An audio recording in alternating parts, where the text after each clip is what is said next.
बिस्मिल्लाहिर्रहमानिर्रहीम। अस्सलाम वालेकुम नाज़रीन कराम, मैं हूं मखदूम शहाबुद्दीन और आप देख रहे हैं मेरा फेसबुक और यूट्यूब चैनल। उम्मीद करता हूं आप सब लोग बखैर वाफियत होंगे और जहां भी होंगे अपने अहले खाना समेत खुश भी होंगे और महफूज भी। नाज़रीन कराम, आज 1 जनवरी 2025 साल का पहला दिन। अहम तरीन अपडेट्स हैं जो आपके सामने रखनी है। एक जानिब तो इस वक्त बाज़ाब्ता तौर पर इमरान खान साहब और मुक़्तदरा के दरमियान जो मामलात चल रहे हैं उसमें मुज़ाकरात भी और आर्म ट्विस्टिंग भी, यानी कि बाजू मरोड़ने का अमल जो है वो भी इस वक्त जारी हो सारी है। आज इमरान खान साहब के साथ साल के पहले दिन अब तक की सबसे बड़ी अनहोनी हुई है और इंतहाई खतरनाक तरीन मुकदमात। इस हवाले से अहम तरीन अपडेट्स हैं जो आपके सामने रखनी है। जबकि वहीं दूसरी जानिब जनरल फैज हमीद जो कि इस वक्त अंडर ट्रायल हैं, उनके ऊपर एक बड़ी खतरनाक चार्जशीट आईएसपीआर की जानिब से जारी कर दी गई थी पिछले महीने दिसंबर में। लेकिन अब मियां अली अशफाक जो कि जनरल फैज हमीद को रिप्रेजेंट कर रहे हैं इस मिलिट्री ट्रायल के अंदर, उनसे जनरल फैज हमीद की क्या बातें हुई, जनरल फैज हमीद कैसे हैं, उन्होंने क्या बयान दिया, वादा माफ गवाह इमरान खान साहब के खिलाफ क्या जनरल फैज हमीद बनने जा रहे हैं। और एक और खबर जो हमने आपको दी थी उसकी तस्दीक भी हुई है कि जनरल फैज हमीद का ट्रायल कब तक मुकम्मल होगा। और ये सब कुछ जिस तरफ को जा रहा है ये कुछ ज्यादा अच्छा नहीं है। लेकिन एक चीज याद रखिएगा कि एक तरफ ये सब कुछ अगर पीटीआई के लिए अच्छा नहीं है तो हुकूमत के लिए भी सब अच्छा नहीं है। बुशरा बीवी ने बाजी पलटी है और शहबाज हुकूमत को चकरा कर रख दिया है और घर के भेदी ने लंका ढाई है। इनके अपने घर के लोग जो हैं, इनके अपने करीबी लोग जो हैं, वो अब इनकी बौखलाहट और इनकी परेशानी और इनका जो दिल डरा हुआ है हुकूमत में बैठे हुए लोगों का, बशमूल शहबाज शरीफ, उसकी गवाहियां इस वक्त हुकूमत के अंदर से आना शुरू हो चुकी हैं। इस हवाले से अहम तरीन अपडेट्स हैं। सबसे पहले नाज़रीन इकराम मैं आपको यह बता दूं कि इस वक्त इमरान खान साहब जो हैं उनको मनाने की कोशिश हो रही है। इमरान खान साहब किसी भी तरह से किसी भी तरह की डील पर नहीं आ रहे। इमरान खान साहब कह रहे हैं कि पहले तमाम तर कैदी जो हैं उन्हें रिहा किया जाए। बल्कि असद कैसर साहब ने एक बड़ी आम तरीन स्टेटमेंट दी कि इमरान खान पीटीआई वर्कर्स की रिहाई तक जेल से नहीं निकलेंगे। ये नहीं कि आप इमरान खान को रिलीफ दे दें, ये इमरान अहमद खान न्याजी है, ये नवाज शरीफ नहीं है जो डील करके निकल जाएगा। ये एक दिन भी अस्पताल नहीं गया इमरान खान जब से इमरान खान साहब को कैद किया गया। यह चीज याद रखिएगा, 1.5 साल होने वाला है इमरान खान साहब को जेल के अंदर। लेकिन अब इस सब के अंदर इमरान खान साहब ने यह वाजे किया कि मैं किसी एस्टैब्लिशमेंट के कहने पर, किसी मुल्क के कहने पर भी डील नहीं करूंगा, मैं अपनी टर्म्स पर बाहर आऊंगा। मेरे पहले 5000 सियासी कैदी जो कि अंडर ट्रायल हैं उन्हें रिहा करो, फिर मुझे रिहा करना और साथ जुडिशल कमीशन बनाओ ताकि कौम के सामने दूध का दूध और पानी का पानी हो जाए कि 9 मई के दिन क्या हुआ था और 26 नवंबर के दिन डी चौक के मकाम पर क्या हुआ था। अब इस सब में इमरान खान साहब जो हैं, जाहिर बात है कि उन्हें अब डील के लिए राजी करने से पहले कुछ आर्म ट्विस्टिंग करने का सिस्टम ने सोच लिया है कि जी इमरान खान ऐसे तो राजी हो नहीं रहा, इमरान खान ऐसे तो मान नहीं रहा, इमरान खान तो हमारी बातों में आ नहीं रहा, तो अब हम एक काम करते हैं कि हम इमरान खान के ऊपर मजीद केसेस बनाते हैं, सख्ती बढ़ाते हैं ताकि इमरान खान डर जाए। ओ भाई, इमरान खान ने डरना होता वो पिछले 1.5 साल में डरता, इमरान खान ने डरना होता वो और बहुत सी चीजों के ऊपर डर जाता। आप अभी इमरान अहमद खान न्याजी को फिर जानते ही नहीं है। अगर आप इस तरह के इकदाम करेंगे कि इमरान खान डर के डील कर ले, वो और ज्यादा पक्का हो जाएगा कि अब तो मैंने डील नहीं करनी, दुनिया इधर से उधर हो जाए। पिछले 1.5 साल से आपने नहीं देखा ये। अब जी आज की खबर सुन ले, खान साहब के साथ बड़ी अनहोनी हुई है।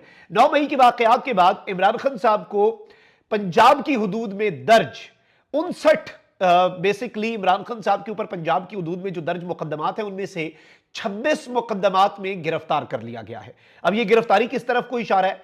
ये एक मैसेज है। इमरान खान साहब ने जो डील की ऑफर को लात मारी साल 2024 के आखिरी दिन, तो आज साल 2025 के पहले दिन इमरान खान साहब को यह मैसेज दिया गया है कि 9 मई के केसेस में भी खान साहब अरेस्टेड हैं, क्योंकि बाकी सजाएं तो आपके सामने हैं। और अभी 190 मिलियन पाउंड वाली जो महफूज फैसला था, अब वो भी 6 जनवरी को आना है, उसमें भी सजा हो सकती है। लेकिन अब इसमें मैं आपको यह बता दूं कि इमरान खान साहब जो हैं उनकी 18 मुकदमात में बाद अज़ गिरफ्तारी दरखास्तें जमानतें मंजूर हो चुकी हैं। इमरान खान साहब को 2 मुकदमात में बेगुनाह भी करार दिया जा चुका है। लेकिन अब जो ताजा तरीन अपडेट आई है वो ये है कि 59 डिफरेंट केसेस जो पंजाब की हुदूद में थे इमरान खान साहब के ऊपर, उनमें से 26 मुकदमात में इमरान खान साहब की गिरफ्तारी डाल दी गई है। यानी अब इन तमाम तर केसेस में इमरान खान साहब को बेल रिक्वायर्ड होगी।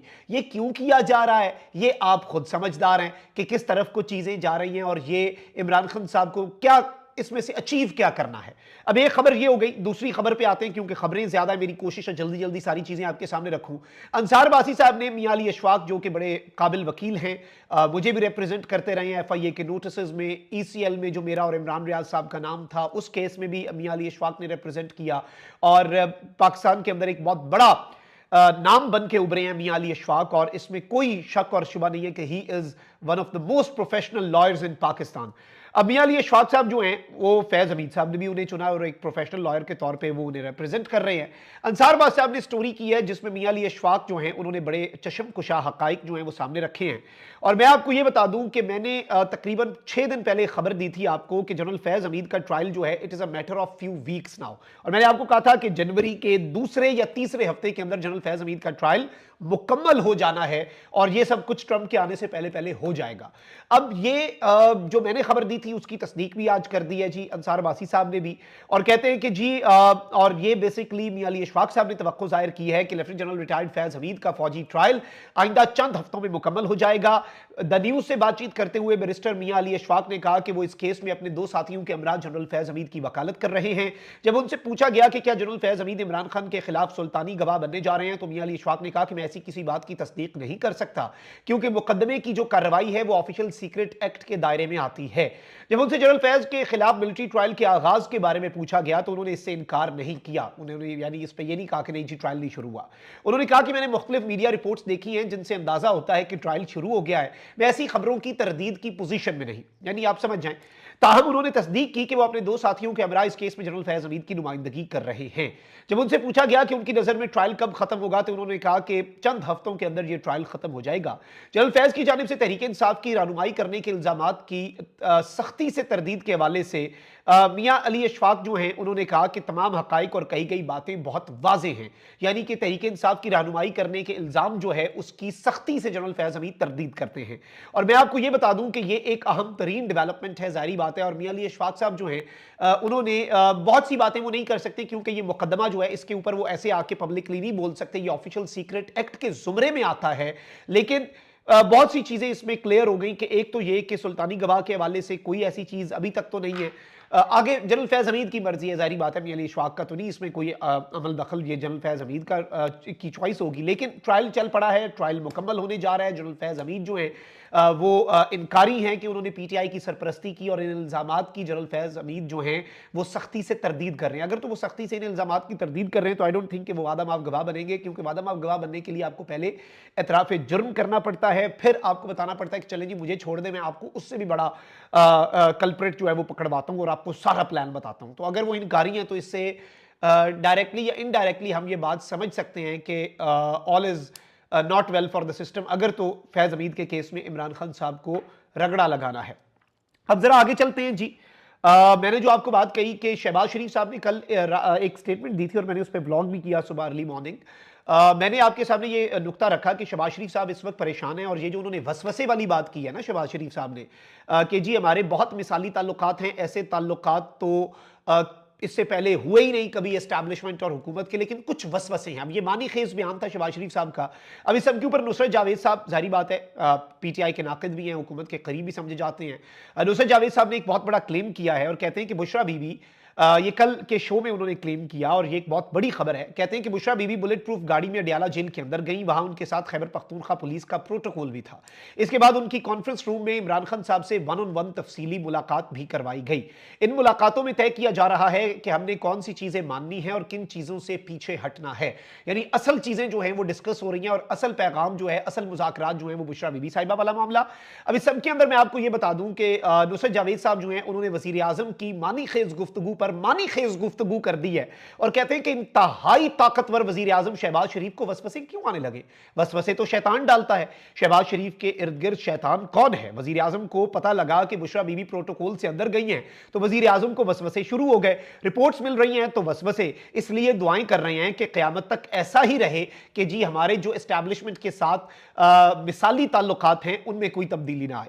और इस सब के अंदर मैं आपको यह बता दूं कि यह एक बड़ी अहम तरीन अपडेट है, जारी बात है, और इसमें मैं आपको यह भी बताऊं कि नुसरत जावेद साहब ने कहा कि तहरीक इंसाफ के हवाले से सबसे कलीदी किरदार बुशरा बीबी अदा कर रही हैं। मुज़ाकरात की हिकमत अमली में तहरीक इंसाफ से ज्यादा सुन्नी तहरीक के सरबराह और अल्लामा राजा नासिर अब्बास हैं, जिन्हें पारा चनार से ज्यादा तहरीक इंसाफ की फिक्र है। Obviously he was criticizing them, लेकिन कह रहे हैं कि मुज़ाकरात यकीनन हो रहे हैं और यह बात भी अहम है कि इमरान खान 8 फरवरी भूलने को तैयार हैं, लेकिन अभी 9 मई वाला सवाल अटका हुआ है। और इस सब के अंदर इन्होंने कुछ और क्लेम्स भी किए, बट जो सबसे बड़ा क्लेम है आई थिंक वसवसे वाला, वो बड़ा इंपॉर्टेंट है कि शहबाज शरीफ साहब को बुशरा बीबी अगर प्रोटोकॉल से अंदर गई हैं और वन ऑन वन खान साहब से मुलाकात कर रही हैं, तो उसका मतलब है कि कोई पैगाम बुशरा बीबी साहिबा ने पहुंचाया और अब इतना फैसिलिटेट जो है वो किया जा रहा है। तो अब वसवसे आना शुरू हो चुके हैं पाकिस्तान के वजीर आजम को, और उस वजीर आजम को जिसका एस्टैब्लिशमेंट के साथ वो कहता है कि हमने आज तक तारीख में ऐसा एस्टैब्लिशमेंट और हुकूमत का ताल्लुक नहीं देखा। कमेंट सेक्शन में राय का इजहार जरूर करें। अपना बहुत ख्याल रखें। अल्लाह निगहबान। पाकिस्तान जिंदाबाद।